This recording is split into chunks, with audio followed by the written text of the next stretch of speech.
were talking to the other people that are out in the hall and say, get your butt back in here. We're getting ready to see something. Hey, listen, guys, I get to do some fun stuff. This is one of my favorite, to introduce somebody that is such a change agent. Like getting people to move, getting people to change. He wrote a whole book about it called The Change Agent. You need to read it. My wife, I should get Jane. Matter of fact, Jane, come up here. I should get her because she's the one who discovered. He wasn't lost and he wasn't found, but she pointed out to me that I should be talking to this guy. While we were laying in bed, she convinced me. Can I keep it short and sweet? It was one Labor Day weekend, I think. Andy was at the cabin hunting. I was at our home in Union Ridge, and I Googled John Gordon's newest book. Because if you haven't read any of John Gordon's books, you should. It takes about a day to read them. You can knock off 10 books in 10 days, and you feel like you have done something, yes. And this book came up that he wrote the, what do you call it? Yeah, he wrote the foreword for it, and it was called The Coffee Bean with Damon West. And I went and looked, and then I looked up Damon West, and Damon West had his own book. So long story short, I got the book, read it, but on that Labor Day when Andy was hunting, I might have had a glass of champagne, 2, 3, maybe 4, and I called Haley. I said, look, I think this guy would be great to speak at our conference. I said, I think I'm going to email him. She said, do it. I said, but I don't do stuff like that. I don't handle all that. And she said, just do it, Mom. He might say yes. Lo and behold, I emailed him within 2 or 3 hours. He emails me back. It's like, yes, I'd love to. And that's kind of how we found Damon West. So it was, she was very nice about it. She was like, I think this looks like a really good potential person through John Gordon, and facilitate the connection. 5 years ago, we had Damon West come in and speak, and he just messed us up in a good way. Such a change, such a spirit came over our organization. It was amazing. He did, I'm guessing, 1,000 or more talks since then, so he's 10 times better. He's had time to reflect on all his stuff, his time in prison. I'm going to let you tell his story, but I am so proud. I'm so proud to present y'all to Damon because I love this guy, but I love y'all, and I'm glad y'all are here to see him. Let's get him up, and let's show him how crazy, how wild, how committed the Alliance is. Damon West, let's go. Coffee What's Bean! up, man? Yeah! Yeah! Hang on, you. Oh, my God. Thank you so much. Thank you. My man, what's going on, brother? How are you? Good, man. We're going to have a good time tonight. Yes, sir. Yes, sir. Light him up. Let's go do this, man. Yeah. All right. Yeah, let's do this. Let's go on. All right. How y'all doing? Yo, it is so good to be back here with y'all. Tomorrow is the 5-year anniversary of when they brought me out here for the first time. And y'all, it was amazing. It's like a family environment here. This is incredible. Give yourselves a round of applause, y'all. Let's get this thing going. I go around the world sharing this story now. So much has happened in the last 5 years. So much I want to share with y'all. And Andy was being kind of quiet a while ago, which is odd for him, right? He forgot to tell you that in 2022, when I went to speak to Alabama's football team, Andy came with me to meet Coach Saban. Yeah, we had a closed-door session with Coach Saban. It was great. Andy and Saban were exchanging stories. It was incredible to watch these two leaders work together because that's what Andy is as a leader. Y'all, listen, I believe that inside of every adverse, difficult situation in life, there's an opportunity there for you to grow, an opportunity for you to become a better version of you. In fact, I believe the best version of you is on the other side of whatever adversity you face in life. But the catch is this. You have to go through that adversity to meet and shake the hand of the man or woman you were always destined to be. And to change your mindset about adversity, it takes a new way of thinking, right? We have to have new ways of thinking. Sometimes the information that's given to us from the previous generations was good for a different time in life, but so much has changed in the last 5 years. I heard a good anecdotal story about this on the radio the other day. This guy and his wife were going to a Christmas party at his wife's family's house. So it's his in-laws, right? And he's at the Christmas party. He's in the kitchen with his wife and her sisters. And his wife is in charge of preparing the Christmas ham. And before his wife sticks that ham in the oven, she takes out a meat cleaver and she chops the ends off the ham and sticks it in the oven. The guy's a little shocked. He's never seen his wife wield a meat cleaver like that. He's like, hey, baby, what's going on? What did the ham do to you? Why'd you do that to the ham? She looked at him like he was crazy. She said, you have to cut the ends off the ham to cook a ham. Don't you know anything about cooking? He said, I've never heard of that before. He said, who told you that? She said, my mother. Guess who's at the party? His mother-in-law. So he tracks her down, tells his mother-in-law, hey, I was in the kitchen with your daughter a while ago. She cuts the ends off the ham, sticks the ham in the oven. He said, I've never seen that before. Well, she looks at him like he's crazy, and she says, don't you know anything? Are you dense? You have to cut the ends off of a ham to cook a ham. That's how you cook a ham. He said, honestly, I've never heard of this before. He said, who told you that? Guess what she said? My mother. And guess who else is at the party? Granny. So he goes and tracks down Granny, who's minding her own business on the couch, drinking her eggnog. And he goes up to Granny. He says, hey, Granny, listen. I was in the kitchen with your granddaughter a while ago. She chops the ends off the ham. She said her mom told her to do that. Your daughter told me you're the one that said to do that. He said, Granny, I don't understand. Why do you cut the ends off the ham to cook a ham? She looked at him very pleadingly, and she said, listen, baby, whenever I was growing up, those ovens were really small. And in order to get that ham in the oven, you had to cut the ends off the ham to get the ham in the oven. You see, sometimes the information that's given to us was good for another time, but it's no longer in date. What I've got for you today is that new way of thinking to get you through the new obstacles in life. It's the story and the message of the coffee bean. So let's start this story off. 17 years ago. The date is July 30th, 2008. On July 30th, 2008, I'm sitting around this little rundown apartment in Dallas, Texas. I'm sitting on this little ratty old couch. And sitting next to me on the couch that day is my meth dealer, this guy named Tex.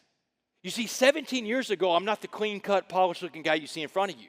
Best-selling books, family man, businessman, college professor. None of that stuff is happening 17 years ago, because 17 years ago, I'm a full-blown meth addict, and I'm the head of an organized crime ring that operates throughout the entire city of Dallas. I'm the top criminal in this criminal organization. So I'm on the couch with Tex that day, and I'm telling Tex, we're passing this pipe back and forth, Tex, you don't want to be here, man.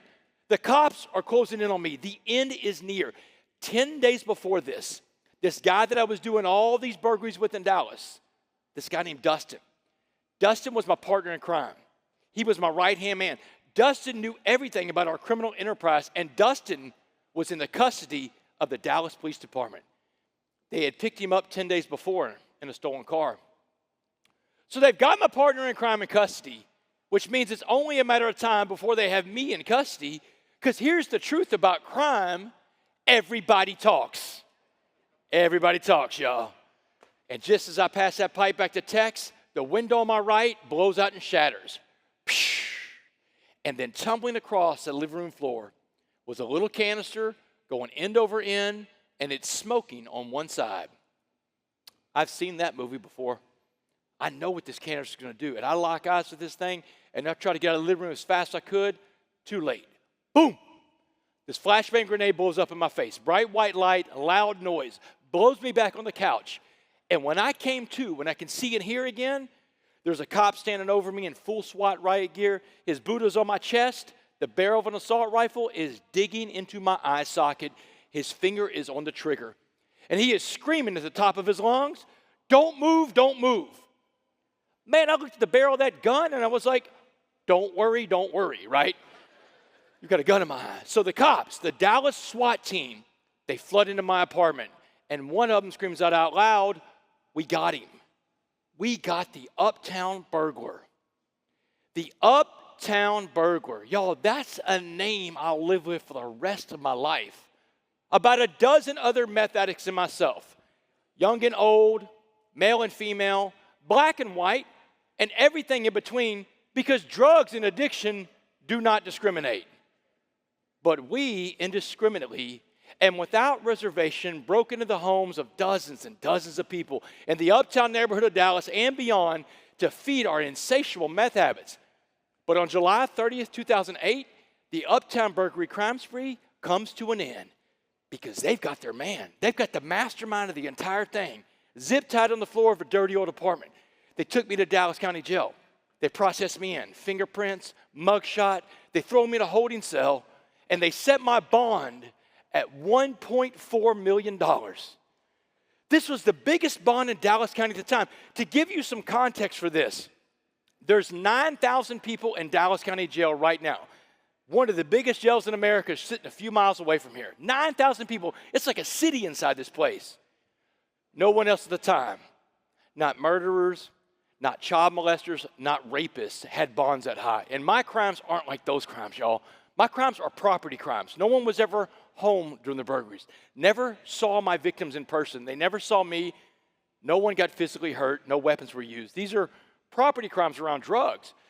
But Dallas County is sending me a very clear signal with that bond. You're not getting out of this one, Damon West.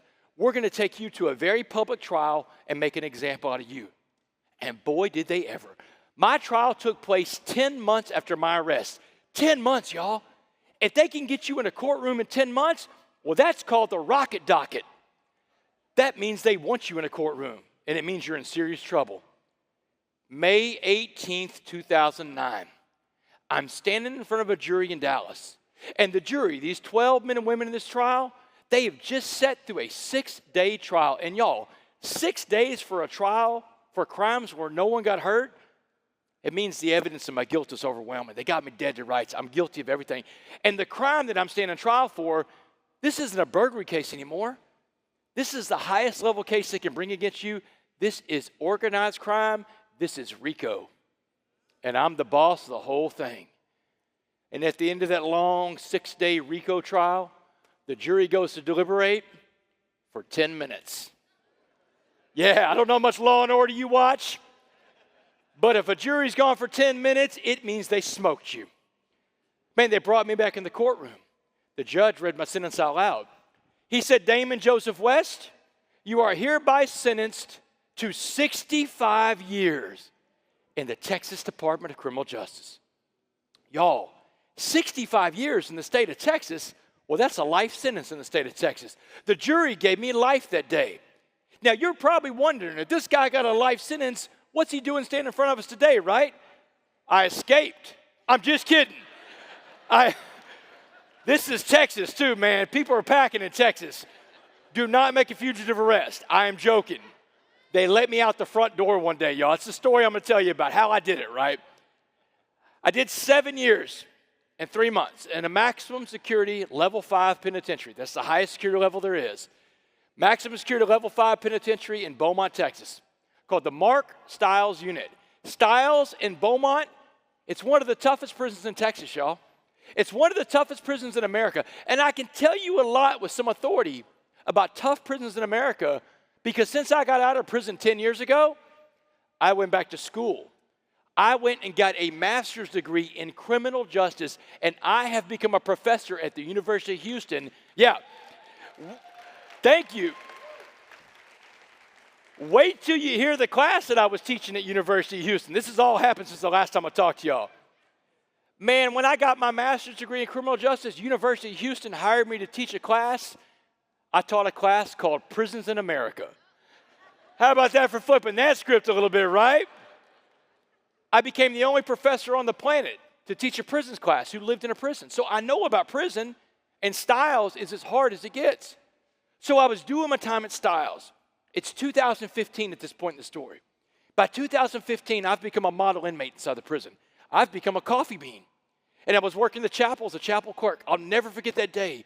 Chaplain Vance came in. He was so excited, too. He said, West, security's looking for you, man. They just called your name over the radios. The parole board is here to see you. Parole is a dream of every man and woman in prison, y'all. This is your chance to get out. It's the only chance to get out. I know I'm up for parole, but do I think I can make the first parole on a life sentence at 7 years? No. No one makes the first parole, y'all. But I go down to the parole office that day. I got a smile on my face because that's what coffee beans do. We smile everywhere we go. The lady from parole called me in, too. She said, have a seat, Mr. West. She said, sit down.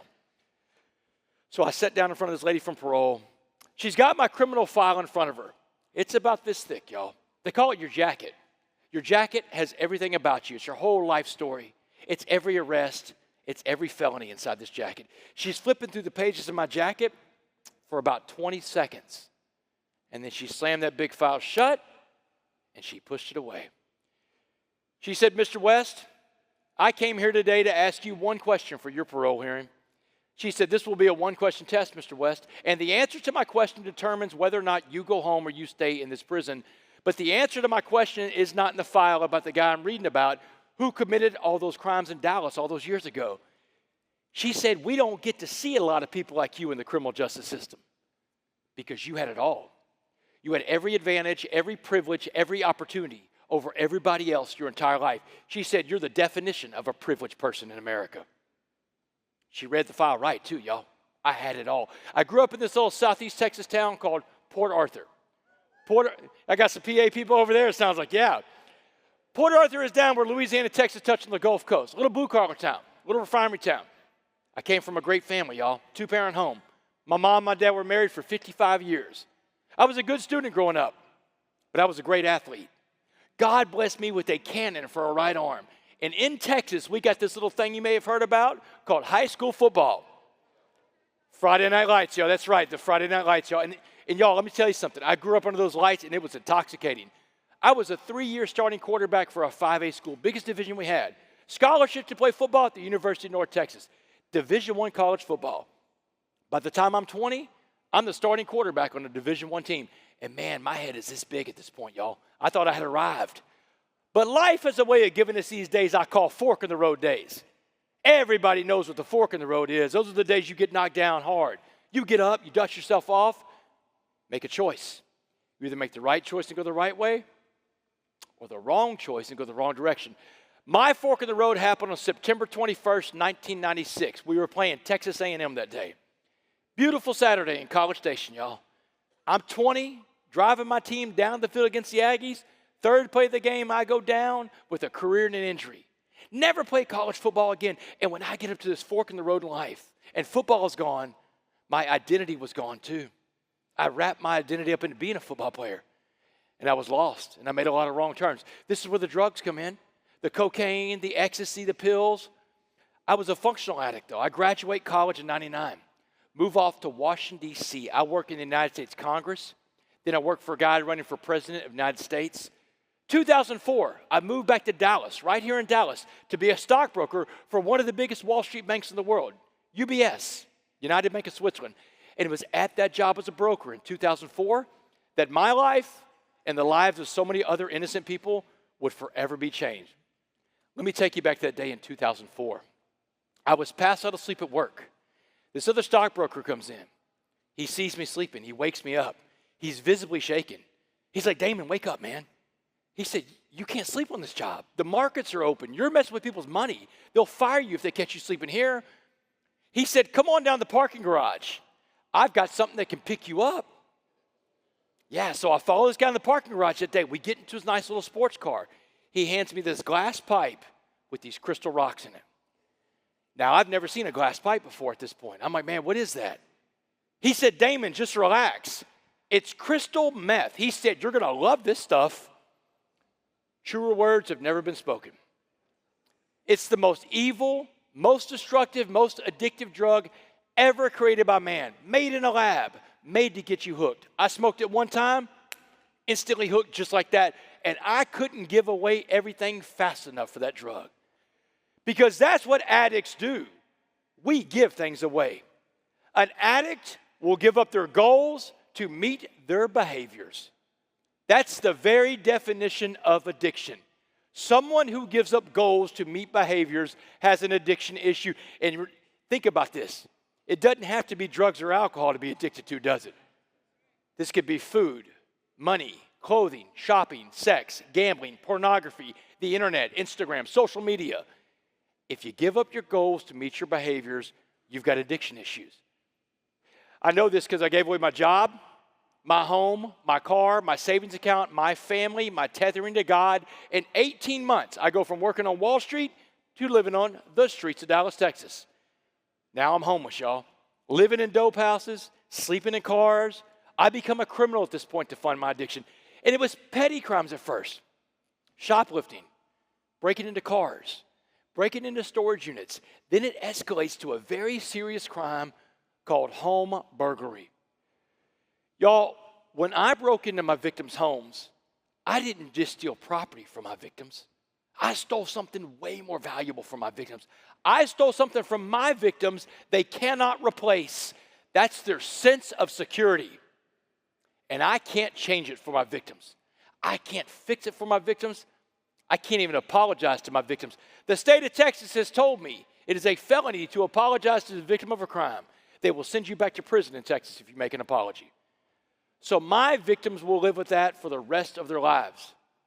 But after 3 years of committing property crimes against the people of Dallas, Texas, a Dallas SWAT team on July 30th, 2008, put an end to the uptown burglaries the day that SWAT arrested me. Or the shift in mindset I'm talking about today, the shift in mindset that looks for opportunity in the adversity in life. I look back at July 30th, 2008, that's not just the day I was arrested. That was the day I was rescued. That's right. I get pulled out of a situation in life I couldn't get myself out of. The angels in my story don't have wings. My angels have assault rifles. They had shields on. They had helmets on. They came through the window. They busted the door off the hinges to pull me out of that world that I was in. And incidentally, since the last time I saw y'all, I finally tracked down that Dallas SWAT team that took me down.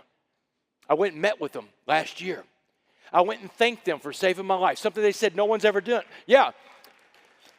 But I also believe, and I told them when I was being a criminal justice professor, I got a chance to work with people that wanted to be in criminal justice. And I would tell them on the first day, one of the dumbest slogans I've ever heard in my life was defund the police. That was the dumbest thing I've ever heard, right? So I said, you know what? I'm the opposite of that. I'm going to fund y'all. I've got to buy these guys about $20,000 worth of equipment, y'all, and I'm still going, man. Anytime they need equipment, Dallas SWAT calls me up, I send them equipment now. I get to work with my angels today, y'all. The power of redemption. So the lady from Parole, let's get back to the story. The lady from Parole, she's done going over my story. She said, Mr. West, I've been doing this parole thing a long time. She said, this may be the most spectacular fall from grace I've ever seen.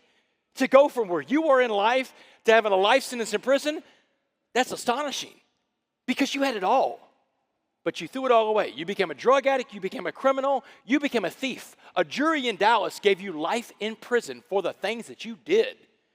But instead of letting that life sentence define you, you changed yourself inside this prison, Mr. West.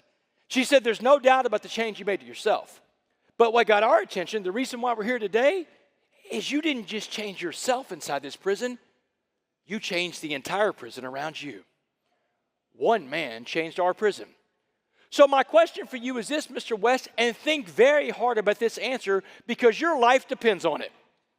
She said, if you could be remembered for being anything in life, anything at all, she said, tell me what that one thing would be, but give it to me in just one word. Go. Y'all, I didn't have to think about that answer. I knew that answer because I'd been living that answer the whole time I was in prison, and I fired her answer back at her immediately, and I said, useful. I said, I just want to be useful. Because don't we all want to be useful? Doesn't every human being want to have value? We want that, don't we? I'm going to tell you something. I have lived in a prison that was one of the most dangerous prisons on the planet. I've lived out here in the free world. I've been everywhere, y'all. Human beings all want the two things in life. These two things in life are all we want. We want to belong and we want to be loved. And that's what I told that lady that day. I said, I just want to be useful again. And I can be useful inside this prison, as you've already seen. Or I could be useful in that free world finding more coffee beans. November 16th, 2015. That's another one of those days I'll never forget. Because on November 16th, 2015, I walked out of a Texas prison. But I'm not a free man. Hang on. Whoa, hold that applause for a second. Wait till you hear this. I'm not a free man. You're not looking at a free man in front of you. I've got a little more time left on parole here in the state of Texas. I'm on parole until the year 2073. A little more time, right? 48 more years on parole, y'all. Hey, I just had a birthday in October. I turned 49. You know what the first thought on my mind was when I woke up that day?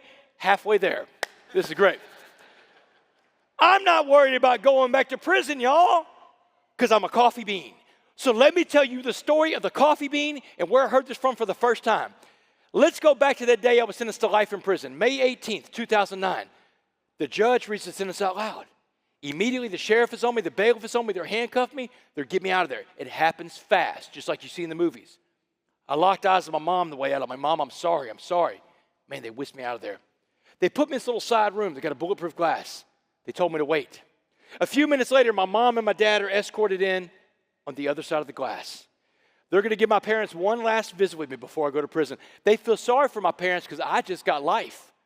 My dad, my father, he can't talk. He is in stunned disbelief that his son, who once had all this promise in life, just received a life sentence in prison. So my mom does all the talking. She said, baby, debts in life demand to be paid. And you just got hit with one heck of a bill from the state of Texas. But she said, you did the things they said you did, Damon. So you're going to go and pay that debt to society. She said, you owe Texas that debt. Now you owe your father and I debt too. We gave you all the opportunity, love and support to be anything in life, and that's what you chose to repay us with, what we saw in that courtroom. That's not going to work. We raised you in Port Arthur, Texas, Damon, a giant melting pot of a city. We gave you a great moral compass, but you chose to not use it. So here's the debt you're going to pay to us. When you go to prison, you will not get in one of these white hate groups, one of these Aryan Brotherhood type of gangs, because you're scared because now you're the minority in there. She said, that's not going to work, Damon. You were never raised to be a racist. You're not starting that stuff now. She said, you will not get any tattoos while you're inside that prison. Y'all see any ink on this skin? Man, I spent almost 10 years in a level 5 maximum security prison, the highest security level prison there is, y'all. I lived with the lifers for most of that, the most dangerous part of prison there is. And let me tell you something. These guys in prison, they want to tattoo every inch of your body in the joint. These guys hit me up constantly in prison. Wes, let me put a tattoo on you, man. I tell them the same thing every time. Dude, I can't do it, man. My mom said no. It was the best I had, y'all. It's all I got, man. But let me tell you something about the guys. Those guys in the joint, man, they let me make it because it came from my mom. Moms are special. Let me tell you something about moms, y'all. Oh, yeah. I'll put that little professor hat on right now, the professor hat. The busiest visitation day of the year in prisons all over America. Mother's Day. I heard it from a lot of people. You bet it is. Y'all, the line is out the gate on Mother's Day at a prison in America. You can't stop a mother from getting to her child. So those guys let me make it because it came from my mom. But you know who didn't let me make it? My mom. She told me that day, she said, Damon, no gangs, no tattoos. She said, you come back as the man that we raised, or don't come back to us at all. Whoo, man. She said, do you understand the debt you're going to pay to your dad and I? I was like, yeah, Mom, I got it. But what do I know about prison, y'all? I've never been to prison. I don't know nobody's been to prison at this point. Man, I get back to my pod in Dallas County Jail. I've got 2 months before the prison bus comes to get me, and I'm frantically asking every guy that's been to prison before, how am I going to survive? What am I going to do? And every single guy I'm talking to, black, white, Asian, Hispanic, they all say the same exact thing. You got to get into a gang. They said, you can't survive where you're going without a gang. You're going to the worst part of prison where lifers live. The West, the gang will be your family now. But there was this one guy that was so different, y'all. This older black man named Muhammad. Now, Muhammad's what you call a career criminal. He's been in and out of prison his entire life. But he was the most positive guy I've ever met in my life. This guy had a smile on his face everywhere he went.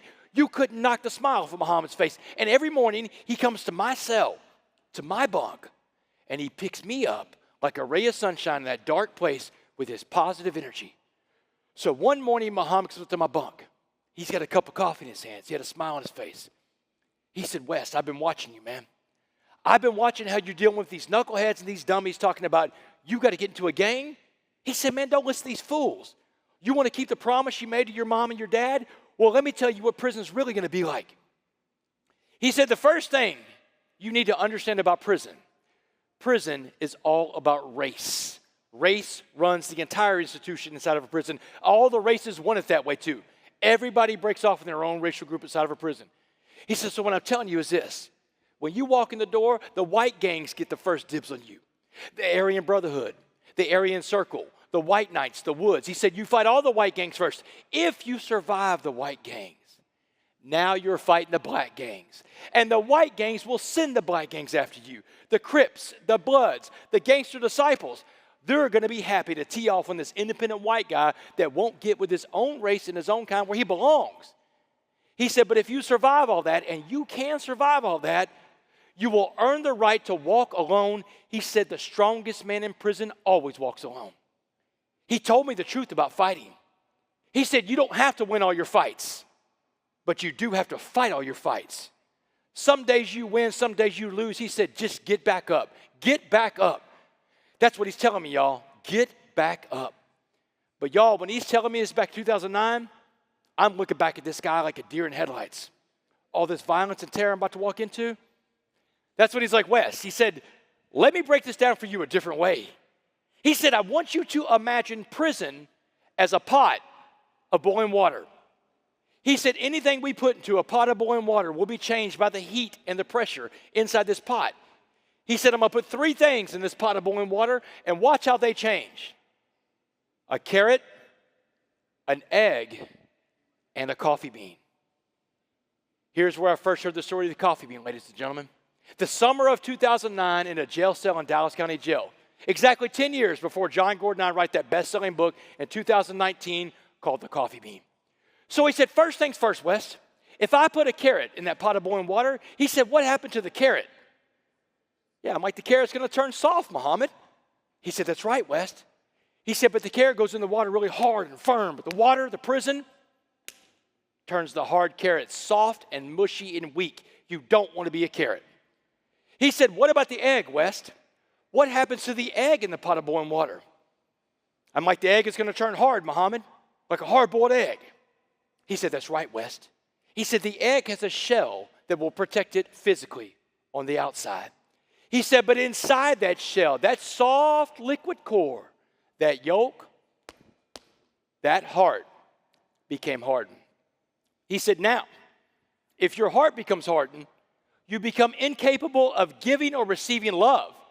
He said, if you're incapable of giving or receiving love, you've become institutionalized and you don't come back as someone your parents recognized. Then he asked me the question.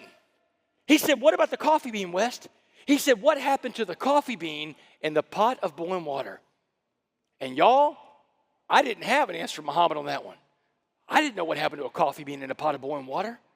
And that is when Muhammad, this man who looks nothing like me, this man who doesn't come from the same America that I came from, this man who doesn't believe the same things I believe in life, this is a black Muslim man from the streets of Dallas, Texas. I am a white middle-class Christian from a little town called Port Arthur, Texas. But this man who is so different than me, he's about to share with me one of the most important and transformational messages I've ever received in my entire life. The moral to that is this, y'all. If you ever close yourself off to other people because of their differences, different race, gender, ethnicity, religion, opinions, political views, if you close yourself off to people because of their differences, you're going to miss some of the most important lessons and some of the best friendships in this life, y'all. That's right. Because Muhammad told me that day. He told me that day. He said, if I put a coffee bean in that same pot of boiling water we call prison, he said, now you got to change the name of that water to coffee. Because he said the coffee bean, West, the smallest of the 3 things, he said small like you, has the power to change the entire atmosphere inside that pot because the power's inside the coffee bean. He said just like the power's inside of you. He said everything else in life will be changed by the water in life. Carrots are changed by the water. Eggs are changed by the water, but not a coffee bean. He said the coffee bean's the only thing that changes the water because it's the change agent. If you want to come back as someone your parents recognize, you got to be like that coffee bean. In fact, the last words he ever says to me, it's the summer of 2009, y'all. He has just made bond. He's leaving Dallas County Jail out the front door. The prison bus is getting ready to come pick me up out that back gate. He has 4 words for me on the way out the door when he leaves Dallas County Jail that day.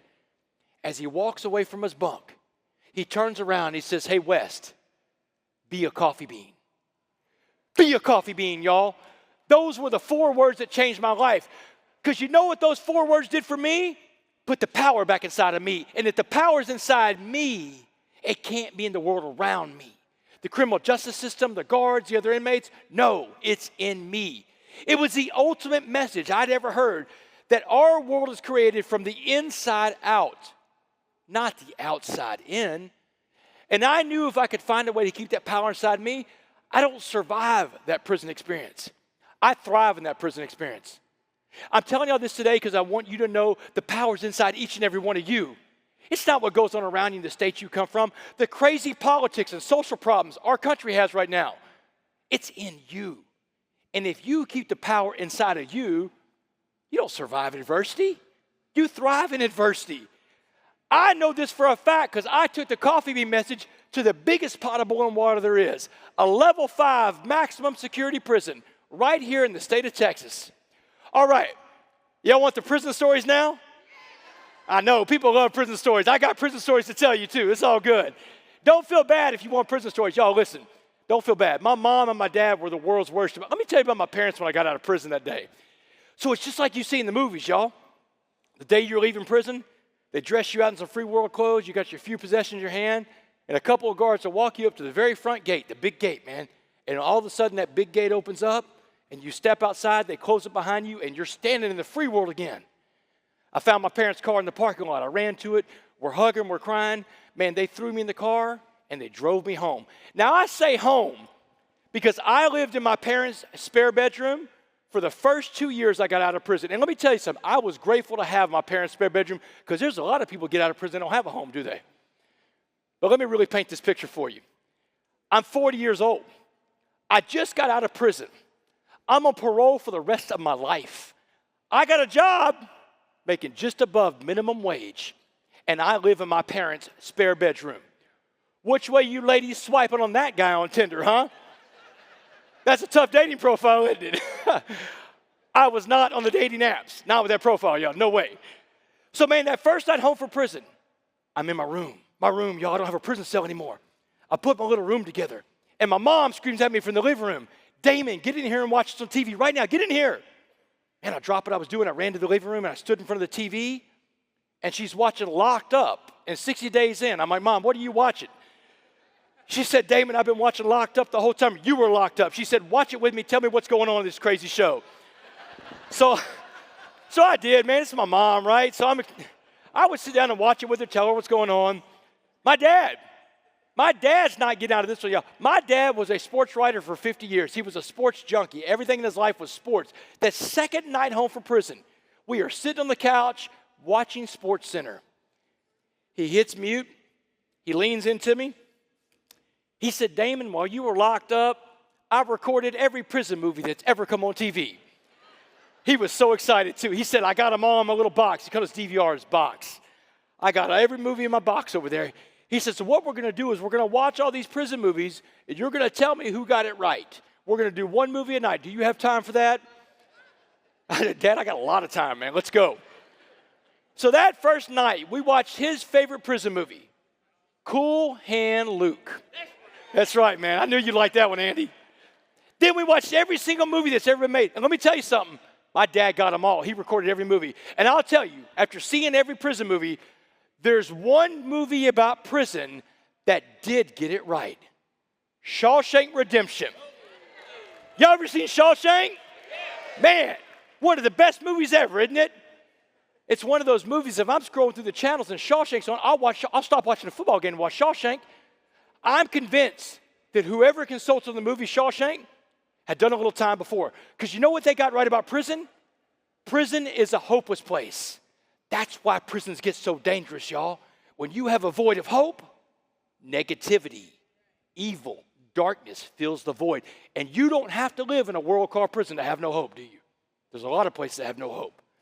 The title of the movie, The Shawshank Redemption, the redemption part of that title, it was not about the redemption of the character you may think it's about. It's not about the redemption of Andy Dufresne. Y'all remember Andy Dufresne? Andy was the innocent guy that goes to prison, right? For 19 years, Andy tunneled through a wall. He swam through 500 yards of sewage to get to his freedom. But Andy didn't need redeeming. Andy needed escaping. The redemption part of that title was all about the character named Red. I'm going to tell you why Shawshank Redemption was all about Red, Morgan Freeman's character. It's not even about Andy. Red, our narrator. When you meet Red for the first time in Shawshank, he's a dead man walking. Remember, he gets denied parole the first thing you meet him. You meet the rest of the men in Shawshank. They're all dead on the inside. All they can do is wager on who's going to break in that prison bus first. Remember a character named Brooks? Brooks Hadlin. Brooks made parole. It took Brooks 50 years to get out of prison. Brooks lasted 2 weeks in the free world. He couldn't take it out there. He hung himself. He gave up. But he wrote a letter back to the boys in Shawshank. He told them what he did and why he did it. And as Andy read that letter out to the men in Shawshank prison, every man in Shawshank understood why Brooks did what he did, because they had the same hopeless mindset. But it's Red, our narrator. Red explains it for us. He says, Andy, I wouldn't make it out there either, Andy. I'm an institutional man now. Red said the words out loud for you to truly understand. Red said hope is a dangerous thing. Imagine if you live in a world where you believe hope, the thing you must have, is dangerous to you. But what did Andy tell Red?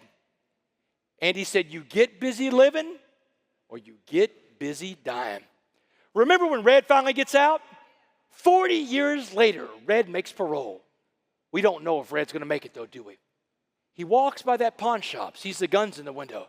He stays in the same room that Brooks hung himself in. But Red makes it, doesn't he? He makes it to that rock wall. Remember that rock wall that Andy told him to go to? And he finds the letter that Andy left behind. And in that letter were the words that Red needed to hear. When Andy said, Red, hope is a good thing. Maybe the best of things. And no good thing ever dies. I want y'all to go back and rewatch the end of Shawshank. Just the very last scene. Do y'all remember that last scene on that beach in Mexico? Zihuatanejo, Mexico. That is what kept Andy Dufresne alive for 19 years in prison. Andy always saw himself on that beach working on his boat one day. He had the power to see past the situation he was in to a better life. And we all have the power to do that, don't we? But sometimes we forget to do that when times get tough. We forget to see ourselves in that better place. We forget to see ourselves winning in life. Go back and watch that last scene. Listen to the dialogue of the character named Red at the end of that movie versus the dialogue of the character named Red at the beginning of the movie. Every single sentence that Red says in that last scene starts off with these two words. He tells you, I hope. I hope I make it across that border. I hope I see my friend again so I can shake his hand. I hope the Pacific is as blue as it was in my dreams. I hope. That's the last two words of the whole movie, y'all. Red got his hope back. Y'all, prison was the hardest thing I've ever been through. This is the most hopeless world I've ever walked into.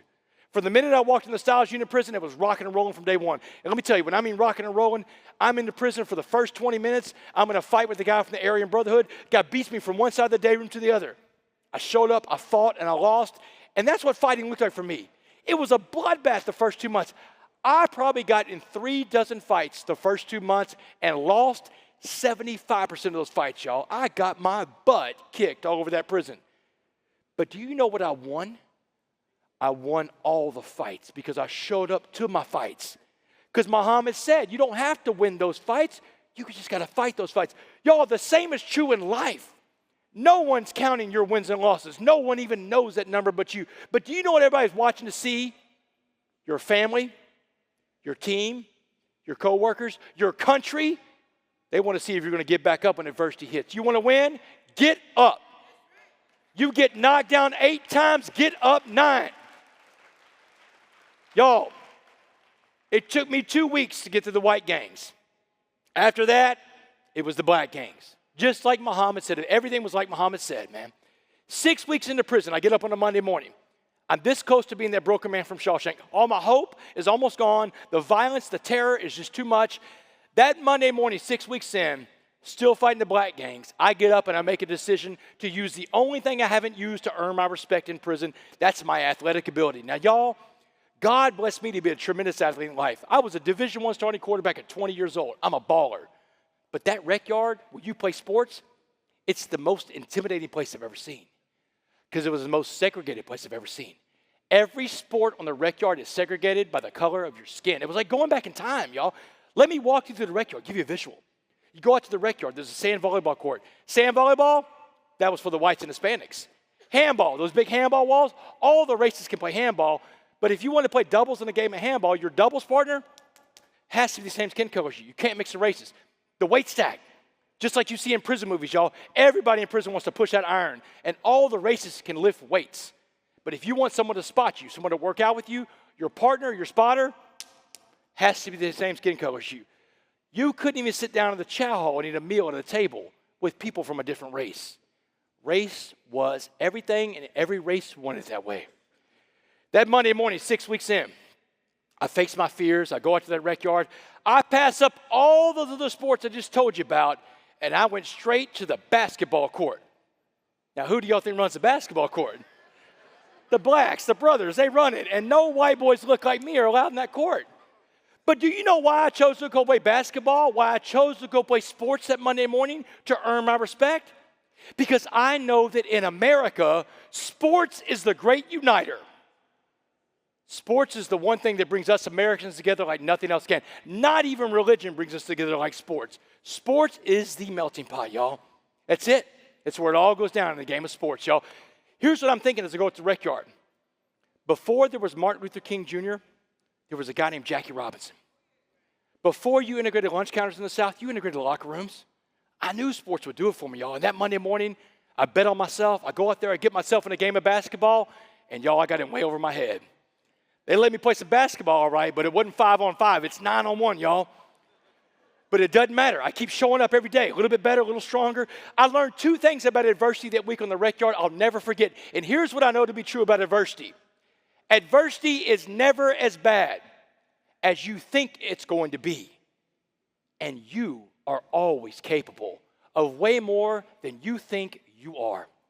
Because you know what we do so many times in life when we see adversity in front of us? We allow overthinking to get in the way of overcoming. That week on the rec yard, it stopped. It was over, man. The guys circled around the basketball court. They said, Wes, you don't have to worry about the blacks the rest of the time you're here, man. You're good to go with us. 2 months in the prison, y'all. The violence is finally over. The threat to my physical safety is gone, and now I got to get to work on myself. I got to become that coffee bean. And it was hard, y'all. I got up every day in a dungeon. The first thing I had to do was convince myself that I wasn't living in a punishment anymore. I was living in my opportunity.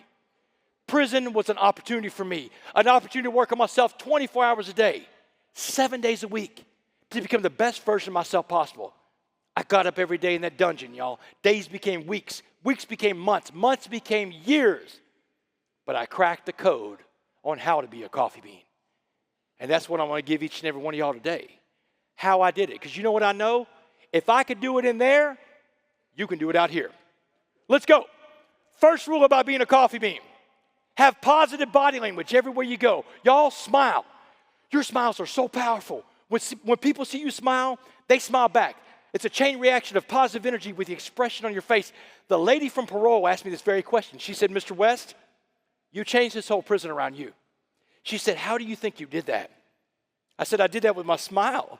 Because Muhammad told me in Dallas County Jail, Muhammad said, West, you either infect the room you walk into with your negative energy or you affect that room with positive energy.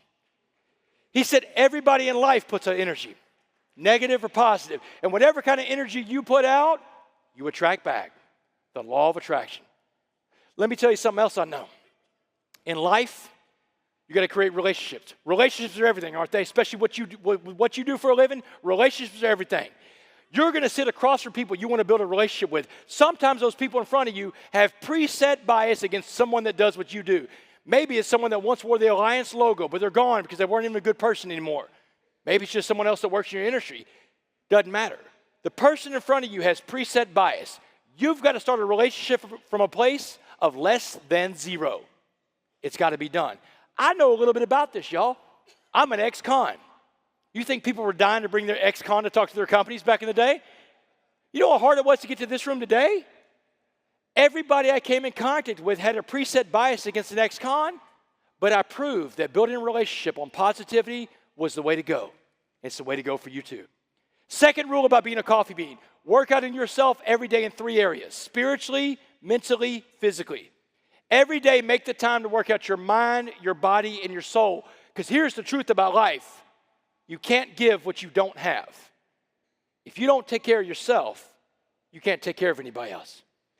People ask me all the time, they're like, what's your spiritual workout, Damon? I'll give you my spiritual workout. Every morning I get up and I say the same prayer. I've been asking God for the same prayer. I'm a Christian, so I pray to Christ. You can pray to whoever you want to pray to, but here's what I pray to every morning. To Christ, I ask him for 2 things. I've been praying this prayer since prison. I get up in the morning and say, hey, God, put in front of me what you need me to do today for you. And let me recognize that when I see it, because I don't want to miss whatever that thing is. Amen. That's it, y'all. That's my spiritual workout. Now I'm useful again. Third rule about being a coffee bean. The secret to life. The secret to life is servant leadership. Servant leadership is helping other people reach their goals in life, helping to raise other people to a different station in life, because when we help other people grow, we grow too. Y'all, when I was in prison, I learned about servant leadership. I asked myself, Damon, how can you serve these men around you? It came to me because I had such a privileged life. I had a bachelor's degree when I went to prison. Most of the guys in prison around me, their education stopped in junior high sometime. So I opened up a free tutoring service in prison. I started teaching guys how to read and write. I get them ready for the GED test. So if they ever got out of prison one day, they could be a better husband or a better father. When I got out of prison, I found out there were other men waiting out there to serve me. Let me tell you about 2 of these servant leaders I ran into. You know, y'all, when I got out, I knew I was sitting on an incredible story with a great message of the coffee bean. But the problem was there weren't a lot of places for me to share my story. Remember, I'm an ex-con. And I found out really quickly, you can't go knock on the door of a high school and say, I just got out of prison. I want to talk to your kids. They'll chase you down the street. They chased me one time. So I didn't have a lot of places to speak. But you know what I had? In my parents' spare bedroom where I lived, there was a mirror in there. Just happened to be when I moved in. A little vanity mirror my mom had in that room. Every night for 2 years, I practiced this presentation in front of that mirror. I got in my reps. Anything you want to be good at in life, you got to get in your reps, right? You got to practice that, because there's no such thing as an overnight success. It doesn't exist. It's not real. I practiced in front of that mirror. I'm getting myself ready for the right opportunity. And I believe the right opportunity was going to be the world of college football, because I played college football. But the problem is, it's been 20 years since I took a snap. These coaches don't know me. I don't know them. January 11th, 2017. I've been out of prison 14 months on this day. A buddy of mine in Houston calls me up. Houston's 90 miles from Beaumont. He works in the media. He calls me up. He says, Damon, get to Houston right now. It's the Bear Bryant Coach of the Year Award. They're going to name the best college football coach in America. The 8 best coaches in the country are in this room right now. I've got an extra press pass. I'll sneak you in. Man, I drive the 90 miles from Beaumont to Houston. He sneaks me in the back door of Toyota Center. He hands me a press pass. He said, you're on your own, man. So there I am, y'all. I'm in this room, and all these coaches are there. USC, Wisconsin, Penn State, PJ Fleck. They're all there. And I run up to these coaches, and I shake their hand with a smile on my face, and I give them my pitch of why they should bring me in to talk to their teams. And y'all, every coach I met that night slammed the door in my face. They all said no. In 1 hour, I've been told no 7 times by the 8 coaches in the room. That's a no every 8 minutes, y'all. I'm standing in the corner of Toyota Center. I'm 10 feet from the door. I'm licking my wounds. I'm feeling sorry for myself. And the voice in my head is screaming at me, go home. The voice in my head said, Damon, why did you come tonight? You don't belong in this room. You know what the voice in my head called me? An imposter. I bet everybody's felt like an imposter once or twice, right? But you know what I quit doing a long time ago? Listening to myself. And you shouldn't listen to yourself either. Well, did I lose Mike? Okay. And you shouldn't listen to yourself either. Do you know why you should never listen to yourself? Because sometimes the voice in your head is fear talking to you. And you don't want to listen to fear because fear's a liar. So you know what I do instead of listening to myself? I talk to myself. And that's what I'm doing that night. I'm standing in the corner of the Toyota Center, and I'm telling myself, Damon, you're not going anywhere. That last coach is going to tell you no to your face before you go home. And y'all, the last coach, hardest got to get to the room. His team had just beat Alabama 2 nights before for the national championship. Everybody wants a piece of this guy's time. But I'm not leaving until he tells me no. So y'all, I stalked Dabo Swinney around that room, the head coach of Clemson, man. And I look like a crazy person, man. I'm hiding behind fake plants. I'm pushing people out of the way. Man, Dabo sees me. Security has seen me too. They're going to throw me out. But I get in front of Dabo, and I give him my best stuff, and I come up for air. This is what Dabo looked like. He's like, you got a card on you? I'm like, oh, man. So I gave him my card. He snatched it from me. He looked at it. He said, I'm going to check you out. He's gone. That's a no. But you know what I felt good about that night? That no. You know what that no represented for me? Leaving it all on the field. That's what I learned from playing sports. Or like Muhammad said, you don't have to win all those fights. You just got to fight those fights. Or a sales job. Boy, your sales job doesn't stop on the clock until you knock on every door and you make every call, right? Then my day was over. I went home and slept like a baby, forgot about the night. 4 months later, I get an email out of the blue. It's the director of football operations at Clemson University, a guy named Mike Dooley. Mike Dooley's email said this. Hey, Damon, Coach Swinney met you at an award show in Houston. He'd love to have you come talk to his team. Do you have August 1st open? I got every first open, brother. You can have whatever one you want. Man, August 1st, 2017, I go speak to the Clemson Tigers, the defending national champions of college football, and when I get done my presentation tonight, Dabo's in my face. You ever seen Dabo? Man, he is high energy, isn't he? He's in my face. Damon, that's the most amazing story I've ever heard. I've never seen my players respond like that to a speaker. He said, have you been to Alabama yet? No, Dabo. I've been to Clemson, man. I hadn't been anywhere, dude. He said, well, we'll see about that. He said, I just texted Nick Saban from the back of the room. The next day, when my flight lands in Houston for my trip to Clemson, I turn my phone on.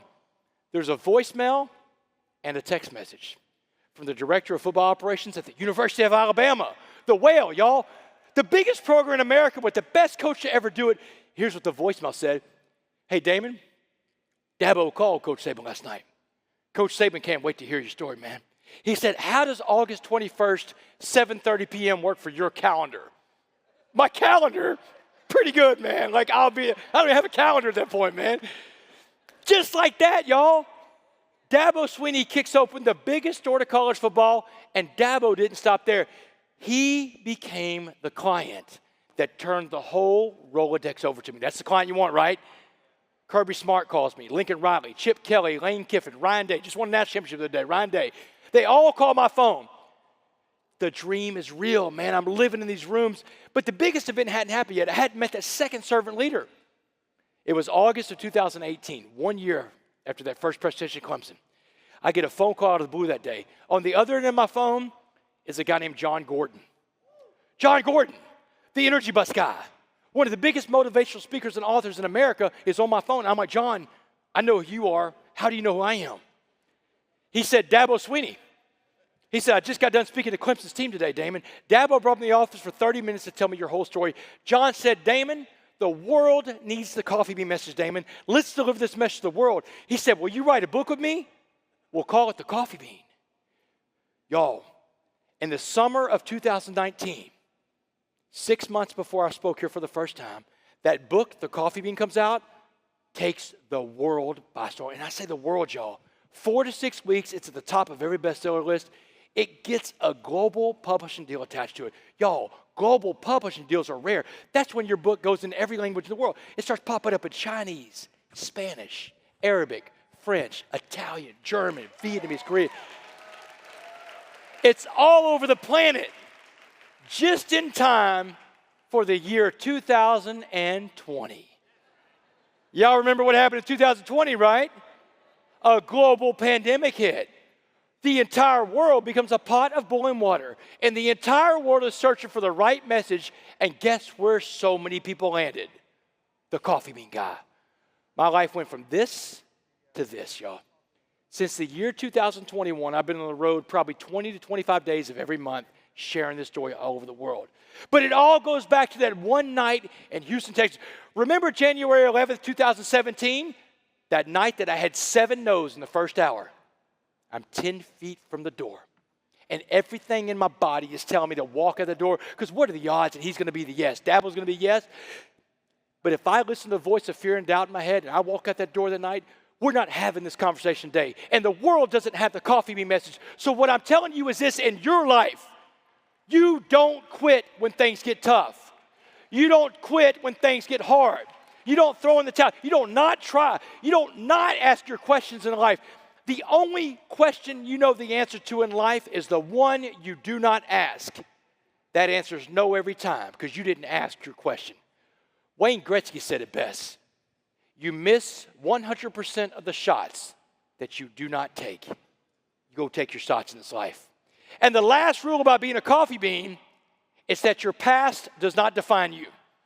Your past don't matter, y'all. Where you been, where you came from, that's in the rearview mirror. Your past is your lesson. The present, today is a gift, and the future is your motivation. Now listen, I don't know what motivates everybody in this room, so I'm going to tell you something that's motivated me ever since the day I walked out of prison, and this is a new story, y'all.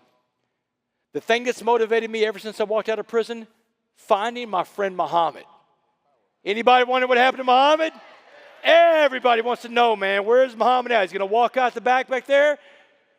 The truth is, y'all, I'm running out of time, but I got to tell you the story. The truth is, y'all, it was very hard to find Muhammad, because Muhammad's not his real name, that's his Muslim name. When a person converts to Islam, they get rid of the real name, taking a Muslim name. Kind of like Cassius Clay becomes Muhammad Ali.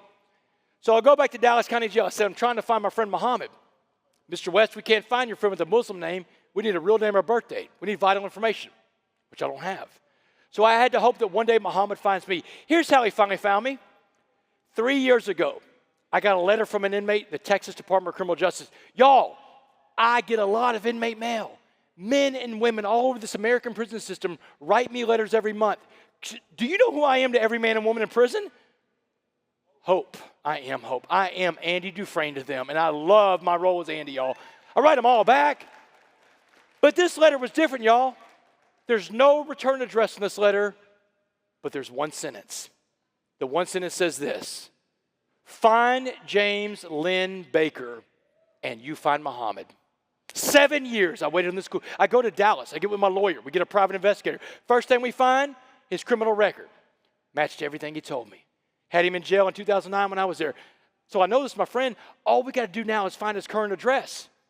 But we never did find his current address, because James Lynn Baker II, Muhammad, died of an opioid overdose in Dallas, Texas on May 9th, 2017. Muhammad's been dead for 8 years now, y'all. You know, integrity is who you are when no one else is watching you. That's what integrity is. When you can get away with something, but you choose to do the right thing anyway. I think we all agree I'm not here today without him, right? The world didn't have that message without him. So I told my lawyer that day, well, if he's dead, then let's go find his family so I can honor my friend, so I can tell them what he did in his life. You should have seen my lawyer's face. You ever dealt with lawyers? They're very risk-averse people, aren't they? My lawyer's like, Damon, I must advise you, this is the dumbest thing I've ever heard. Look what neighborhood he came from. Look where you're saying. No, man, why are we finding the family? He said, the coffee bean guy's dead. You're the coffee bean guy now. It's all yours. I said, man, stop, brother. God didn't bring it this far to bring it this far. Let's go find his family. Let me honor my friend. Y'all, he came from an amazing family. His little sister is a woman named Von Seal Baker. Von Seal Baker lives right down the road in Dallas, Texas. She's in her 70s. Von Seal Baker, first Dallas Cowboy cheerleader ever. Yes, 1972, the first woman to ever be a Dallas Cowboy cheerleader is his little sister. His mother, Bertha Baker, she's a pioneer of civil rights in Dallas. His mother opened up the first licensed black daycare in 1948 in Dallas, Texas. Man, this guy came from an incredible family. So he's got 3 living sisters, Visha, Von Seal, and Vanessa. I call these ladies up one night. I tell them the story about the time I met their brother in county jail, the message he gave me, and what I've been doing that message all over the world. And I told him, I said, I got an idea how to honor your brother. I said, I want to start a scholarship in your brother's name. Every year for the rest of my life, I'll put $10,000 into a trust for this scholarship. We'll call it the James Lynn Baker II Be a Coffee Bean Scholarship. And I would love for your family to pick that winner every year, so that every year one little boy or one little girl that grows up in your old neighborhood, they get out. they get a better chance at life because these two guys met up. Yeah, y'all. And let me tell you something, man. His sisters, boy, thank y'all.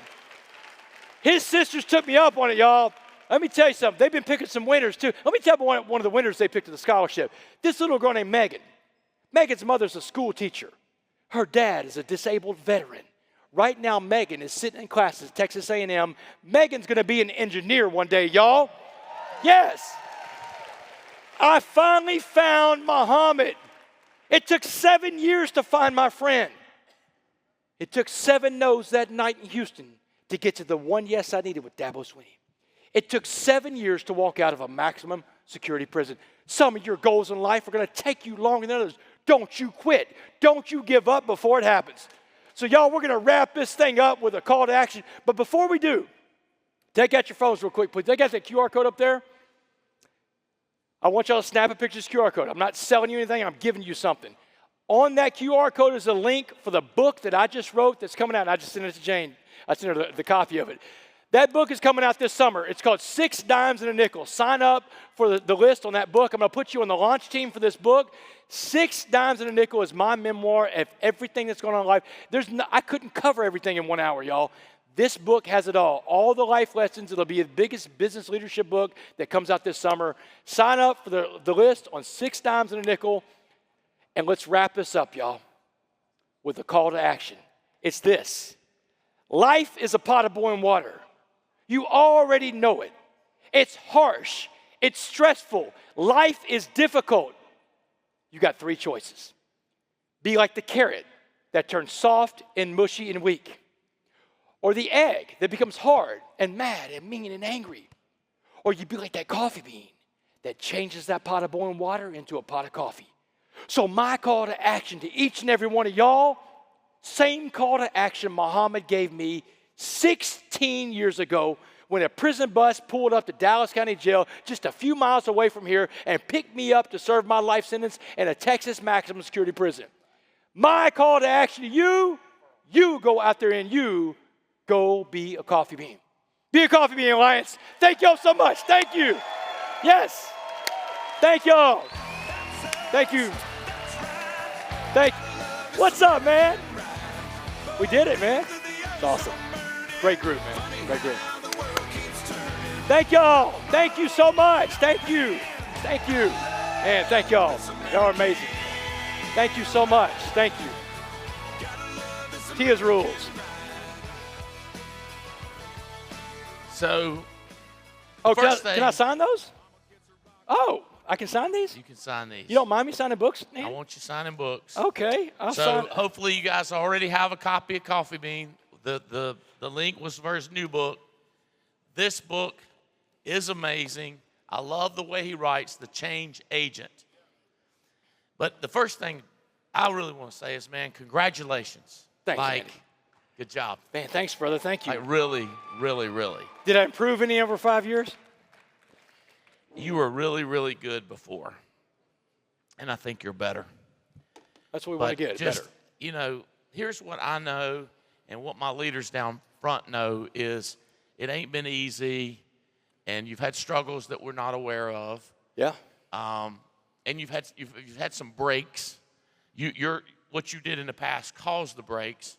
But I just want to say congratulations, man. The fights and the scratches and the clawing and even after you got out on parole that you've been through is just congratulations. Thanks, Andy. I appreciate that. Great Sincerely, fight, I appreciate that, brother. It's incredible. I can't believe this is my life, man. I tell my wife every day. It's just hard to believe. It's an incredible story. It's a wild story. So, you know, I'll tell you a story I think about. And I'm not trying to catch you off guard, but that story where the insurance executive heard you speak, was that, what organization? What AIG? role was that? AIG. AIG, yeah. So we call them Corebridge now? Is that Corebridge? Corebridges are, they spun off Corebridge to make a second business, but it's AIG and they're Corebridge. Strategic. But that story about how you actually, like you mentioned that you're not free yet. You're on probation. Oh, yeah. So what's the ordeal to go from Texas to Oklahoma or Texas to New York? What do you So have to every do? time I travel outside the state of Texas, I have to get a travel permit. This is like a hall pass, a permission slip to leave the state of Texas. What it really is a waiver of extradition. I'm signing a waiver of extradition with the state of Texas that says if I get arrested in this other state I'm going to, I can't fight Texas coming to get me and put me back in prison. And if I get arrested anytime between now and the year 2073, I go back to prison till 2073. I don't even go to a courtroom. They don't pass. I don't go stop anywhere because I'm on parole. They would just take me straight to prison from whatever state they pick me up in. So I don't get to travel. So I can travel to any of the 50 states. And the other travel I get to do, because I know what story Andy's talking about, I can travel to other countries if those other countries allow felons to come into their country. Not every country allows felons, right? Canada, I can't go to Canada ever. Yeah, I can't go to Australia. I can't go to Australia. They were a penal colony, right? I mean, it's crazy. Talk about forget where you come from. New Zealand, but another country I can't go to is the United Kingdom. The 4 countries that make up the United Kingdom. Felons can't go to the United Kingdom. You just can't go. Just can't but go. in any of the countries that does allow it, it was still a challenge without that lady, right? Well, no, that lady, she's the one that got me there. So the story he's talking about, AIG latched onto my story a couple years ago. The vice president of AIG is a woman named Lucy Fato at the time. And she said, hey, Damon, she said, there's a bunch of risk managers in the United Kingdom that have heard about your story, and we want you to come to the United Kingdom and speak to the House of Lords and talk about criminal justice reform. And I've got a foundation that helps children of incarcerated parents. So they wanted me to talk about criminal justice reform by helping kids of incarcerated parents. But I'm like, Lucy, I can't go. I'm a felon. I can't go. She said, I don't understand why you can't go. And sometimes explaining this stuff to people is hard because you're trying to talk sense into nonsense. Like, I just can't go to another country. She said, I don't believe you. So she said, go apply for your visa. Applied for my visa. Within 5 minutes, I got a response from them. In the United Kingdom, God, I can't remember what the ministry was that got in touch with me. But the United Kingdom got in touch with me and says, hey, listen, we don't let anybody with more than 1 year of a felony into our borders. You'll never come to the United Kingdom. Have a nice life. I sent it over to Lucy. I said, here's the results. She said, we'll take it from here.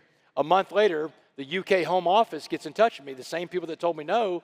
They said, Mr. West, we've reconsidered your visa application. Send your passport to our consulate office in New York, and we're going to put a special stamp on it.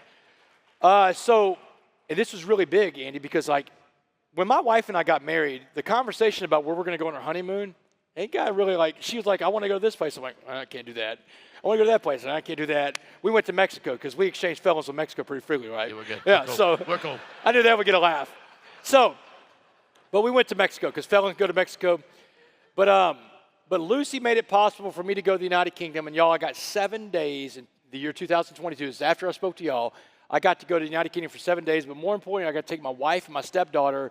They didn't have to pay a price for the mistakes that I made in life, and we had the best European vacation ever. But I can't go back. I can't ever go back. So that was kind of crazy, you telling me that story when we went to see Coach Saban. What else is new? You're coming out with a new book. Got a new book coming out, 6 Times a Nickel. It'll be the best thing I've ever done. It's like the best. I just sent it to Jane. So she can tell you about it. You like my writing. You're going to love this. It goes back and forth just like the last one did. So you like that literary device. It makes me feel good as a writer. So what else is new? Y'all, I really got into my groove of going back into prisons. The parole board reached out to me a couple years ago during COVID. They said, hey, and the parole board owns me till 2073, but they're like, listen, man, you're the example that rehabilitation works. You're a shining example in Texas that we can get it right. Create a curriculum for the men and women in Texas prisons, and we'll get behind it. So I did. I created a curriculum that's in the prison system called the Be the Change Prison Curriculum, and we've graduated 9 or 10 classes out of it, and it's been great. I make it a point every single month to go into a prison somewhere in America voluntarily, and I go in there and I talk to the inmates, the men and women there. That's how I stay sober. But Andy, I feel like that's what I'm supposed to do. When I walked out of prison, y'all, here's a story I only tell really in faith-based audiences. The day I walk out of prison, I see my parents in the parking lot that day, and I take off running for them, and there's a voice in my head tells me, stop. Now I know what the voice in my head is. It's God talking to me, because I've been talking to God for 7 years, 3 months, and 18 days. I know what he sounds like. So he says, stop, Damon. So I stopped. He said, turn around. So I turn back around. I'm looking back at the gate. The guard's looking at me like, where are you going? Go that way, And here's what God tells me that day. Damon, you're going to work for me now. Put you through all this for a reason. How I show that I'm real? Because I can take a life, break it down to the base minimum, and then bring it back up. He said, you're going to work for me. You're going to have one of the most incredible lives ever. He said, but the minute it becomes about you, the minute it becomes Damon's show and not God's show, you're coming back to prison because you're just a vessel, and I can find another vessel. Let's get to work. I took off running from my parents. So, Andy, whenever I see something in front of me, like that prayer that I pray every morning, put in front of me what you need me to do for you, when thoughts come in my head about doing something, I act on it. I do it because I believe that God's given me these thoughts, these downloads of what I'm supposed to be doing. One of the things that I'm doing now, you ever heard of Elf on the Shelf? We got any little kids in here? Make sure we don't have any little kids in here. So the lady that started Elf on the Shelf is a friend of mine named Shanda Bell. Shanda Bell and I met last year, and she told me, hey, we use your coffee bean message to get through COVID. It was a big thing in her company, right, the Elf company. So I got Shanda, we got a partnership with Elf on the Shelf where she donates elves to me every year, and now every fall, like in October and November, I go into prisons all over America and give out the elves to the kids of incarcerated parents, man. So I got my little groove going on inside the prisons. I got married. I got married before I saw y'all. I got married in 2019. So Clara's 13 now, been married for 5.5 years. I got a dog named Lottie, my little golden dude. If you follow me on Instagram, you see Lottie a lot. But yeah, man, I've got an incredible life. I can't believe it's my life, Andy. I also use you when I talk to people about your work ethic. So how many do you do? Sometimes 2 talks a day? Is it 1 talk a day? And how jammed up is your schedule as far as your speaking schedule? I keep my speaking schedule very full. Part of it is like, look, I'm in this groove in life, and life is happening, man. This stuff that I've been building and we're working towards, it's happening. And when the opportunity comes, you got to jump into the moment. It's like momentum. If you ever catch that wave of momentum, you got to ride that wave till it either throws you off or you're ready to get off. And I'm not ready to get off, Andy. So sometimes I'll do more than one presentation. Thursday, I was in Philadelphia in the morning. This company in Dallas is like, we want you to speak in the afternoon Thursday. You have to send me a plane. The only way I can get there is a jet. So they sent me a jet. So I was doing a second presentation in Dallas 4 hours later. But yeah, man, I'll outwork any speaker out there in America. I mean, like I've got this drive. How many talks did you do last year? 200. 200 talks Yeah, last 200 year. talks last year. 200 opportunity meetings. Yeah. 200 hot spots in a year. And I can tell you this. People that want to go out, there's people in this crowd that want to speak one day, right? So here's the thing I know about speaking. The more you speak, the more you speak. The more you're in front of people, the more people can talk about your message to other people and tell them about you. And the more you speak, the more opportunities are going to come your way. But this is going to have to happen like it happened for me, y'all. You're going to have to go around and speak for free a lot. I mean, that's how it starts. You get out there, get your message, you get in your reps, you get better at what you're doing, but eventually it becomes something like more of like a movement. It ain't free. It costs you money, right? That's right. Because that's what my guys go, it's costing me money to go, and I didn't make any money. I go like, you're putting it in the bank. Yeah. It'll come back. Smallest crowds, biggest crowds. Smallest crowd I've ever spoken to is 7 people. I went to a room one night and had 7 people in it, man. But I gave them the same energy I gave y'all, man, because it's like, hey, that's 7 people that hadn't heard my story, man. So it was more intimate.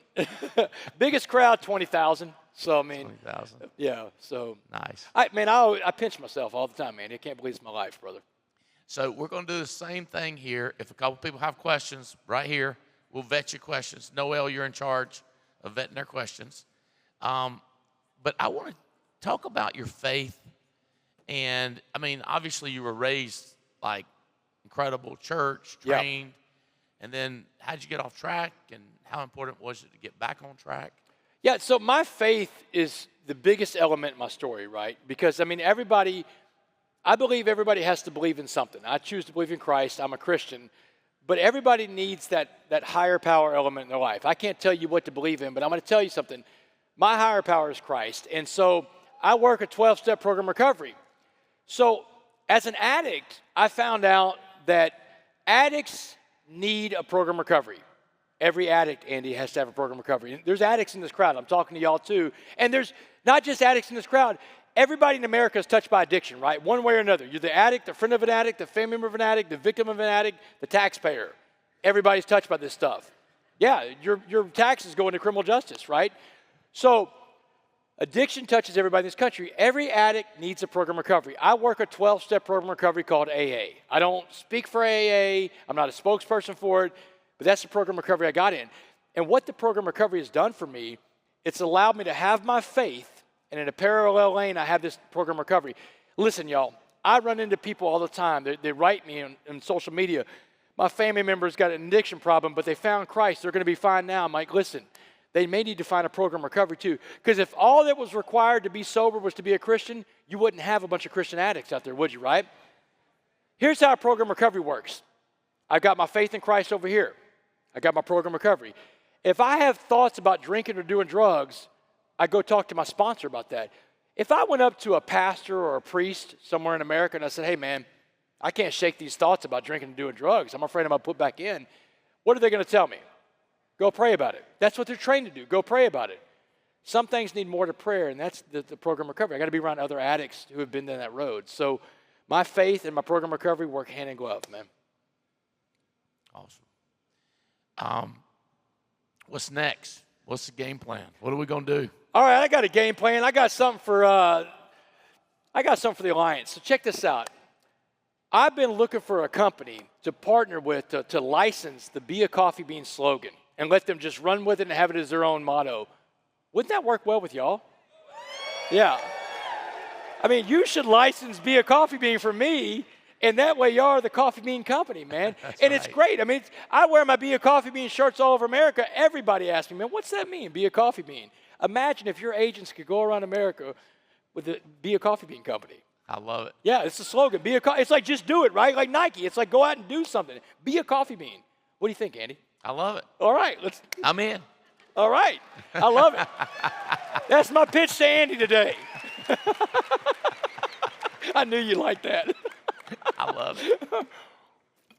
Have you signed these? I haven't signed these. We're wondering who we're going to give them to. So I'm just saying, if you got a question, you should be right there. Oh, you got questions?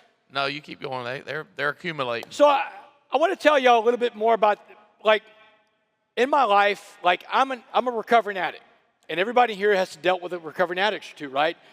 So my program recovery, here's how a program recovery works, y'all. If I ever have a thought of drinking or doing drugs, I've got to get in touch with my sponsor, and I got to call my sponsor. This happened one time to me, y'all. I've been out of prison for about 13 months. It was a Christmas party in 2016. I'm at this Christmas party with my friend and his wife. My friend's wife is drinking a glass of wine, red wine. It smells good. I can smell the grapes in this thing. And I think to myself, I'm going to have a glass of wine tonight. I've earned it.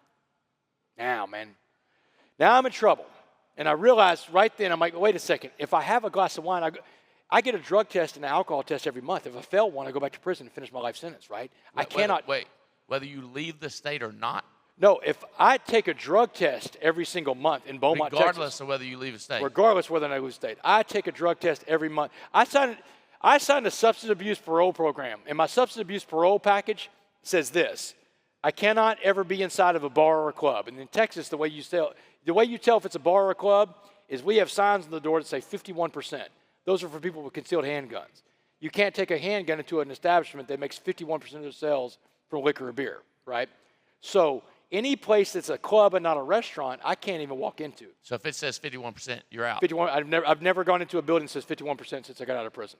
I can't drink or do drugs ever again. I take a drug test every month and an alcohol test every month. If I fail one of those, I have to go back to prison and start all over again on my time. I mean, so I'm at this Christmas party. My friend's wife drinking the glass of wine. I'm thinking about drinking that wine. And I'm like, man, I can't have a glass of wine. So I leave the party. I go call my sponsor in AA. And I tell him what happened. He said, let's play the tape out all the way to the end. It's one of the tools we have. Play the tape out all the way in. He said, so imagine you're back at that party. You're drinking the wine. He said, are you drinking the wine? I said, all right, I'm drinking the wine. Good. Now you're drinking wine again. What did you like to drink in the world? What was your drink? I was a bourbon guy. I love bourbon. He said, well, drink some bourbon then. Now that we're drinking bourbon, let's do some drugs. What drugs did you do when you were drinking bourbon? I said, well, cocaine, because cocaine and bourbon go together really well. He said, yes, they do. These are two addicts, y'all. This is a crazy conversation. This is why you don't know to talk to your priest or your pastor, right? So he's like, yes, they do. He says, let's snort some cocaine now that we're doing bourbon. He said, now that we're doing drugs again, what was that drug that did you in your story? You weren't a cokehead. What was that drug of yours? I said, meth. He said, that's right. You were a meth head. He said, so smoke your meth, Damon. You said, you smoking it? I said, all right, I'm smoking the meth.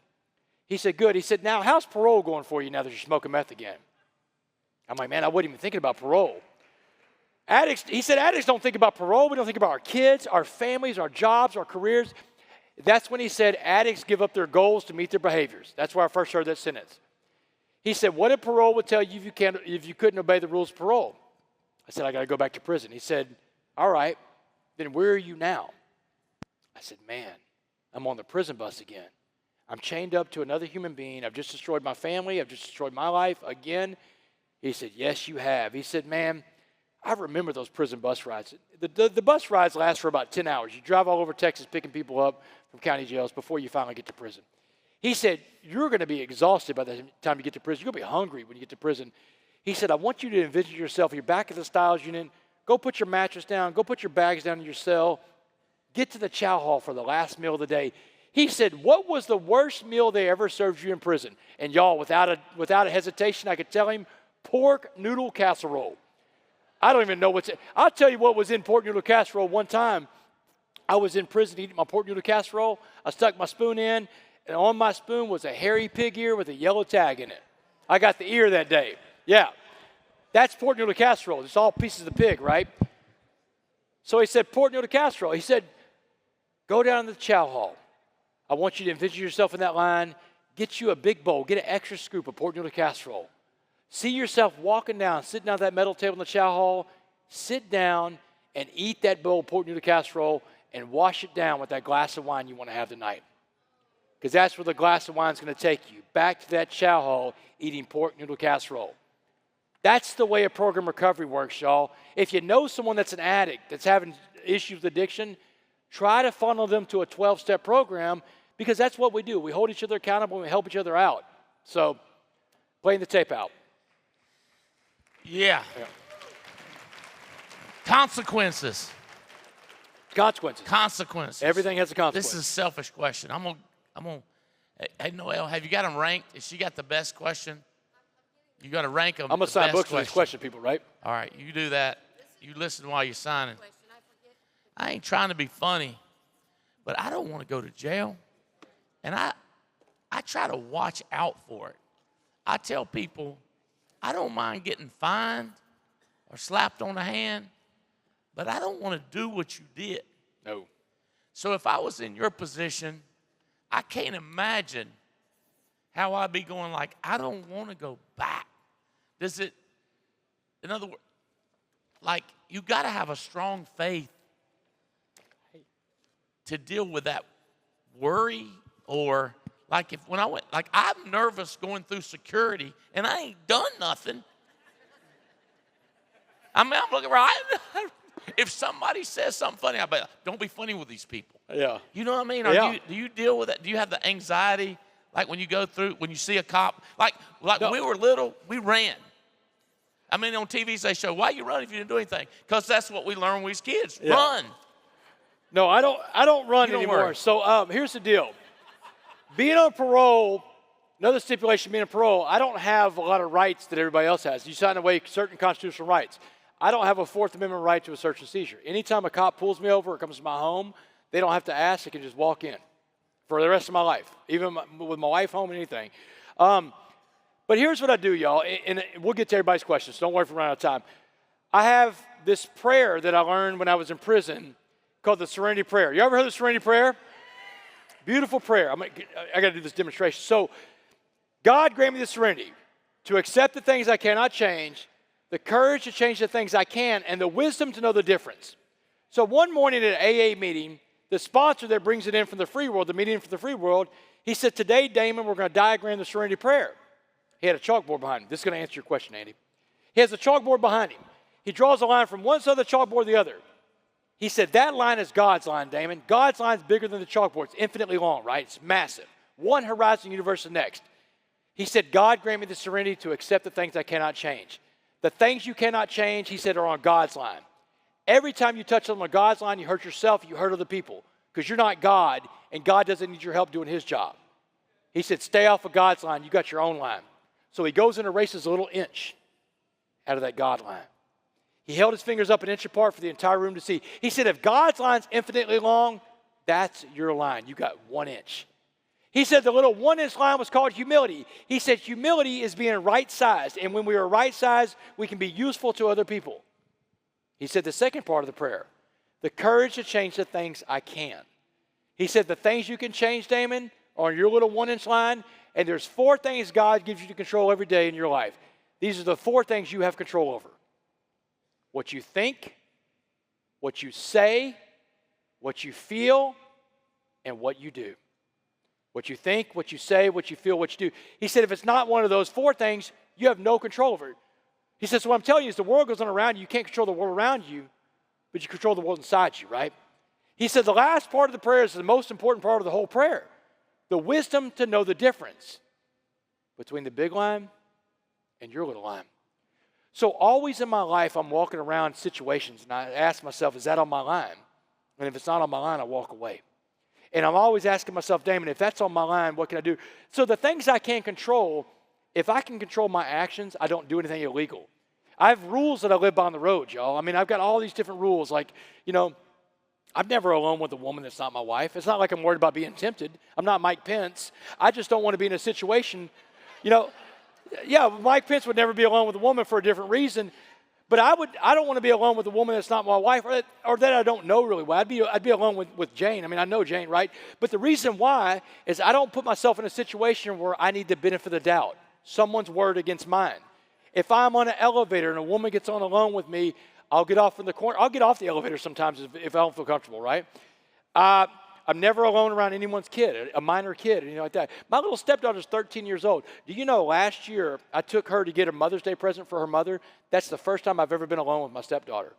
Just because I've never put myself in a situation to be alone with a kid where it's somebody else's word against mine. I have to think about all these different things going on in life because I want to preserve myself out here in the free world. So I'm hearing you. I mean, you do think about it. You're aware about it. You just don't worry about it. I worry about the things. I worry about the things I can't control. And the rest of it, I let God take care of, man. I'm focused, man. But and most of the time I'm on the road, I lock myself in my hotel room. I eat my meals in a hotel room. I've never seen anybody sober, alone in a hotel room get in trouble in my whole life. Well, last night I had dinner with a friend. We talked about that. I had dinner. How was that? It was good. I was having dinner last night with Dak Prescott. Dak's a friend of mine. He lives right down the road from here. So went to Dak. I was there when Jerry Jones called him and told him they got a new coach. So, yeah. But that was an exception. I go to Dak's house sometimes. So that's cool. Yeah. Let's answer some questions. Let's do it. Let's answer some questions. Couple minutes. We might not get through. We'll do what we can. Hey, how's it going? My Good. name is Jason Medina. My upline is Debbie Woody and Spencer. And my question is, how do you know when God is trying to talk to you? Prayer and meditation. He wants to know, how do you know when God is trying to talk to you? I use prayer and meditation. Prayer is when I talk to God. Meditation is when I listen to God. So my suggestion is that you find a place where it's quiet and you're alone and just sit back and be quiet and listen to what God has to say to you. But I feel like God's going to talk to you, and it's going to be sometimes it's going to be things you don't want to hear, but a lot of times it's positive stuff. That's the positive affirmation. So that's the voice of God in your head. But remember, talk to yourself. Don't listen to yourself. All right. Thank you. Yeah. Yeah. Give him a book. Got a book?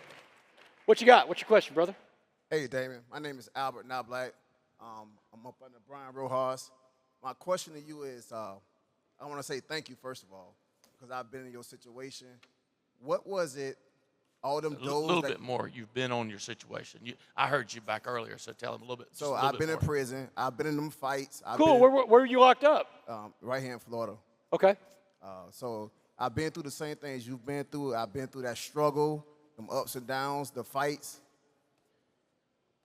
What kept you going when all them doors kept closing on you, when you kept being told no? What kept you going? So that's a good question. What kept me going? Faith kept me going. My family kept me going. They would come to visit me. My family came to see me over 150 times in prison, y'all. They live right down the road from the prison. They saw me 150 times. Man, my dad would encourage me, man. He's like, just stand your ground, man. You can't become something we don't recognize, you know? So I had a cellmate named Carlos that kept me going, too. You'll read about Carlos in this book. I'm going to give you this book, by the way. Carlos, my little cellmate, my first cellmate, good dude. He's a good cellie, man. Taught me everything about prison I need to know, but he kept encouraging me every night, man. Thank you. Yeah. You inspired me, man. Thanks, brother. Thank you. Thank you. You inspire me too, brother. Hey, I'm Carolyn Tidwell. My upline is Elizabeth Organ. She's direct to Adam Katz and Beth Katz. My question is, you are full of energy, positive. Do you have down days? And if you have down days, what do you do to get out of that? Yeah, so do I ever have down days? Yeah, of course I do. And here's what I try to do. I try to remind myself, anytime I feel like I'm having a bad day, I ask myself, is this really a bad day or a not so good day? And then I've defined what a bad day looks like. A bad day, define a bad day. Let's talk about what a bad day is. A marriage fails, a bankruptcy happens, a job is lost, your child gets hurt, your child dies, a pet dies, something happens to somebody in your family. Those are bad days. Most of my days aren't like those days that I think are bad. Most of them are just not so good days. It's like traffic. Sometimes you sit in traffic and the traffic doesn't bother you at all. Other times you sit in traffic and it irritates you, right? Is it the traffic or is it you? It's always you. And you always have a choice how you look at your days. So that's what I always try to do. I try to set a perspective of what a bad day looks like and apply that. Thank you. Thank you. Yeah. Hey. Hi. Tracy This will be the last one. Tracy LaValliere. My upline is Sebastian Chambers. If there's anything about your story that you could change, what would it be? So I get this question asked a lot. If there's anything about my story, what would it be? This is a tough one because the answer to this is going to be I wouldn't change a thing because I think that God puts us on this path, and I know that. And that's harsh because you think about victims, right? The victims of the crimes. I can't apologize to my victims, so they have to still suffer for the things I did. But I think that I'm going to read y'all. I haven't ever read this to a crowd. I can't apologize to my victims, y'all. But victims can reach out to me anytime they want. That's the way the rules work in Texas. And, man, I don't know if I'm going to be able to make it through this email. So there's a story that ran about me in Dallas right around the same time I came here 5 years ago, January of 2020. And I'd been really nervous about doing a story in Dallas because all the victims are here. And I didn't want to be in their face, right? So the story airs, and it's a good story. The guy did a good job with the story. That night, I got 2 emails after that story. The first email was from one of the detectives who took me down. Very negative email. I don't believe in you. You were a slick guy then. You're a slick guy now. He obviously didn't believe Damon in 2020 was different than Damon in 2008. I didn't respond to that email. He has no more I'm not a criminal. He doesn't have power over me. The second email knocked the wind out of me, y'all, because it was from the biggest victim of all my crimes. This is the victim I thought about every single day when I was in prison, y'all. On July 4th weekend of 2008, Dustin and I broke into a condo, one of the last burglaries we ever did. And we broke into this condo, and it was a lady's place, and we saw a safe in there. We broke into the safe. There was a diamond ring. We took the diamond ring out. What we didn't see is the tri-folded flag on the wall. We didn't see the KIA plaque on the wall, the military pictures on the wall. That ring was from her dead fiance who stepped on an IED in Iraq the year before. Defending me, even a scumbag like me, defending my life in Iraq. And man, when she testified at my trial about what she felt when she lost that ring, I thought about her every single day I was in prison. But remember, I can't apologize to her. I can't reach out.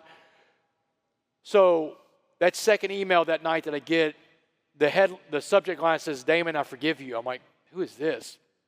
And I open it up, and it's her. And man, you can feel the struggle. She's talking about dealing with what she saw. She's telling me everything she saw and what she went through of losing that ring. But she gets through the pain, and this is what she says at the end. With that, I'd like to say, I forgive you. I'm moving on in the hope that you're a genuine person with a good heart, and the hope that you put others before money or fame as you share your story, and the hope that you and your family never experience great loss or violation. Most importantly, in the hope that you feel peace in knowing that we are saved from the mistakes we make in this world, thanks to the love of Christ. Life is such a gift, Damon. May you live it to the fullest. Yeah. It was, man, That email reaffirmed for me the answer to your question. Like, I wouldn't change a thing, even though I put people through pain, and I can't apologize, so I got to be careful why I say it. But even though I put people through a lot, there's still a purpose to all of it, you know. And if this person could move on and forgive me, then I know that God's got it, you know. So, yeah. Thank you so much. Yeah, thank y'all. Damon West, guys. Thanks a lot, y'all. Be Thank Alliance, baby. Thank y'all. Thanks you so much. Thank you. Can't wait to see you again. Yeah. We're going to bestseller book. Let's light them Yeah, up. buy my Coffee book. bean, baby. Yeah. Thanks a lot. You want to do that? Bring it back. You want to do that? Wait, you want to get this thing? She wanted to. Yeah. Sure.